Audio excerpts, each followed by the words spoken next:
Hey everybody, my name is Philip. Earlier this year I started a journey through God's Word, one chapter at a time. I wanted to see if I could pull out some real life lessons that we can use in our lives today.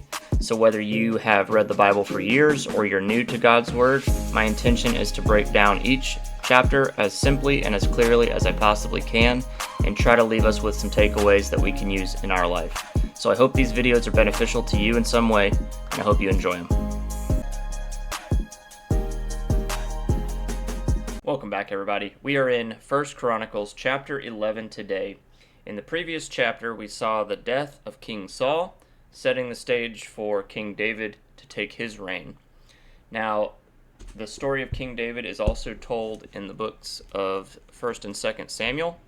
So a lot of what you read there will parallel with what we're reading here in King David's reign. So some details might be more in the books of Samuel, some details might be more in the books of Chronicles, but ultimately they both tell the same story. So today we're in chapter 11, and after the death of King Saul, the entire nation of Israel is united behind King David. They say in verse 1 this: "Then all of Israel gathered before David at Hebron and told him, 'We are your own flesh and blood. In the past, even when King Saul was king, you were the one who really led the forces of Israel. And the Lord your God told you, you will be the shepherd of all my people Israel. You will be the leader of all my people Israel.'" Imagine a country divided. That's not very hard to imagine these days, unfortunately, but imagine a divided country that's finally coming together to support a new, well-loved leader, someone they all recognize as someone who's already been acting like a true leader even before he was officially given the job. So they go to Hebron, which is sort of a symbolic capital city at the time, and they make David the king in front of God, just as God had already promised King David. And we saw that in verse 2 when he said, "You will be the shepherd of my people, you will be the leader of my people." The robot vacuum is vacuuming. Hold on. Don't worry. I'll cut that part out. Alright, so next, King David forces his way into Jerusalem, which is held by a group called the Jebusites. They were the original inhabitants of the land. And the Jebusites taunt King David in verse 5. They say, "You'll never get in here." But it says, "David captured the fortress of Zion, which is now called the city of David." So they say, "You'll never breach our walls. You'll never get in here." But David, what does he do? He does it anyways. So the Jebusites thought that their city was impenetrable. So think of like a large fortified place in today's world. I can't think of any off the top of my head, but it's similar to someone saying, "You can't get in here. You can't break in. It's too fortified for you." But David does it anyways because he trusts God and he leads boldly. So David captures this fortress of Zion, and it becomes known as the city of David, which is the political and the spiritual center of Israel, and later the spot where Solomon's temple would be built. Then in verse 9 it says, "And David became more and more powerful because the Lord of heaven's armies were with him." David is not just powerful. He wasn't successful strictly because he was a skilled individual, which I'm sure that he was, but God makes it clear that when David trusted in him, God was able to give him success, to give him victory. So God is ultimately saying, that glory is mine, and I'm the reason that you're able to do this. So that's important. Starting in verse 10, we see some of David's mightiest warriors, some of David's most elite fighters, called his mighty men. It's like a Navy SEAL team or an all-star unit like the Avengers. They were loyal, brave, crazy strong, and they were warriors who helped secure the kingdom. And here's a couple highlights that I wanted to call out. In verse 11, we meet a fellow named Jashobeam. Jashobeam, that sounds like a Pokemon attack move. But anyhow, Jashobeam, he was a spear legend. Look at this. Verse 11, it says, "The first was Jashobeam, the Hakmonite, who was leader of the three, the mightiest warriors among David's men. He once used a spear to kill 300 enemy warriors in a single battle." Whoa! So think about a man taking on an entire battalion and winning. Beast mode. Then we meet a fellow named Eleazar. It says this is in verse 12. Next in the rank among the three was Eleazar, son of Dodai, a descendant of Ahoah. He was with David when the Philistines gathered for battle at Pas Dammim and attacked the Israelites in a field full of barley. The Israelite army fled, but Eleazar and David held their ground in the middle of the field and beat back the Philistines. So the Lord saved them by giving them a great victory. So when everybody else is running away in fear and panic, Eleazar stands his ground and defeats the Philistines with the Lord's help. It's about courage, it's about endurance, and in today's world, it's like sticking to your values when everybody else bails because pressures of social, cultural, whatever start to get to you. Then, starting in verse 17, this is a section that I like to call the water mission. The water mission. So once, David's basically sitting next to a rock near a cave, and he says in verse 17, "Oh, how I would love some of that good water from the well by the gate in Bethlehem. I want some water. I'm thirsty."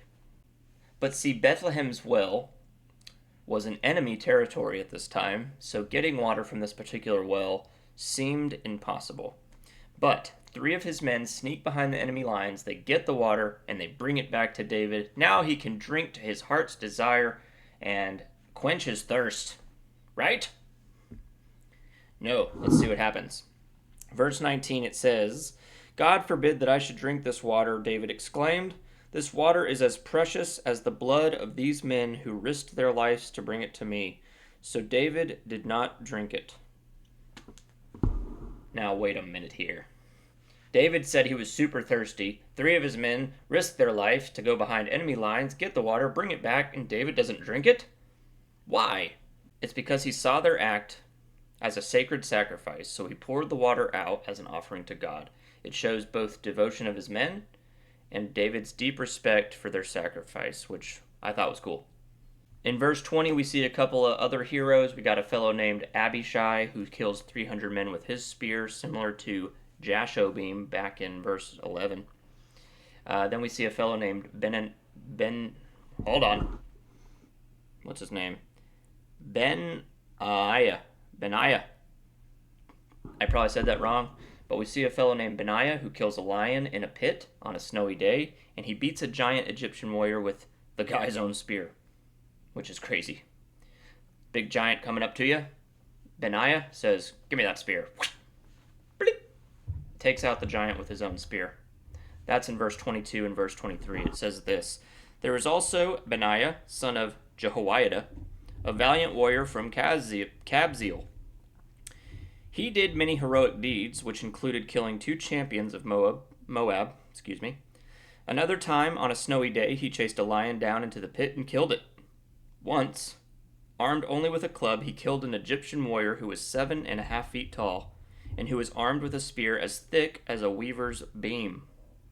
Benaiah wrenched the spear from the Egyptian's hand and killed him with it." That's crazy. That is crazy. These stories sound wild, but they're included to show us how God empowered ordinary individuals to do extraordinary things. The key is when they were loyal, when they were courageous, and when they were faithful to God. The end of chapter 11 basically concludes with a long list of other fighters, other mighty men, some with backgrounds, others that are just named. It's like the end of the movie when the credits start to roll. They might not all be famous, but they all were vital to the story. All right. What are the takeaways that we can get from this story of King David and his mighty men? I think the first thing is that leadership involves loyalty, not just charisma. We see back in verse 2 where the people were gathering together. They tell David, "In the past, even when Saul was king, you were the one who was really leading the forces of Israel anyways." So, what does that mean? David didn't go hitting a campaign trail for his kingship. He earned loyalty through consistent, courageous actions, and the people remembered how he showed up long before he had the title of king.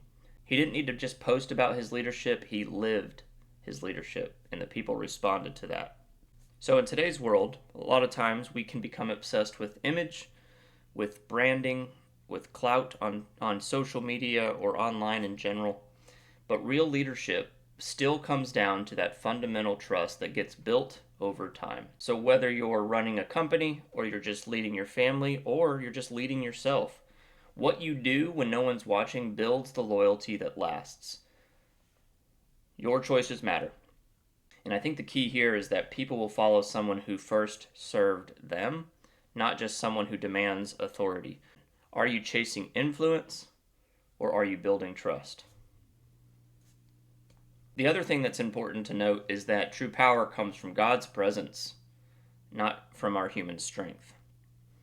So there's a couple of references in this chapter.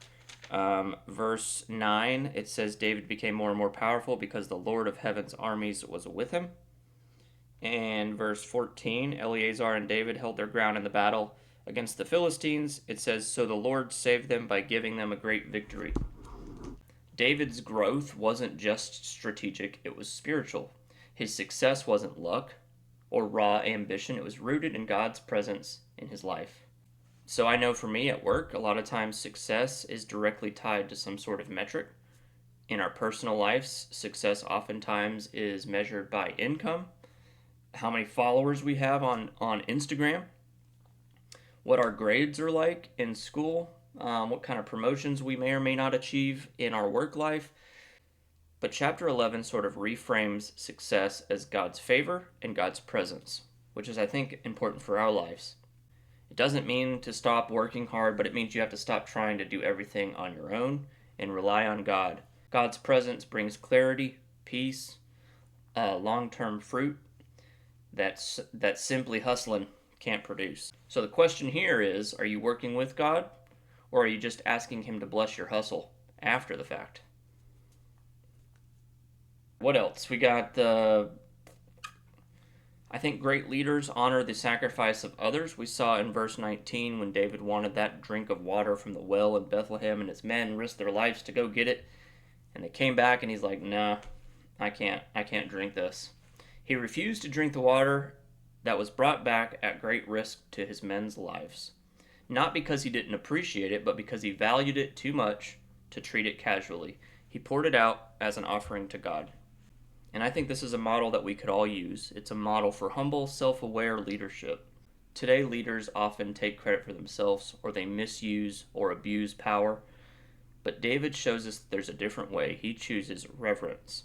Real honor looks like giving people credit where it's due, respecting people's time, respecting people's sacrifices, and never using others for your own personal gain.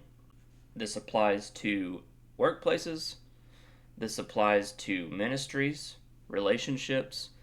It even applies to how we treat frontline workers, mentors, or teammates. So be humble. Sit down. No. Question here is, do I treat others' sacrifices with respect, with the respect they deserve? Or am I simply using their work to get ahead for myself? It's rhetorical, but think about it. All right. The most important thing that I want you to get from all of this is this question. Is your strength rooted in God's presence, or are you doing it in your own strength? Or are you doing it with your own hustle? Lean on God, trust on God, and I promise you, you will not be disappointed. Won't he do it?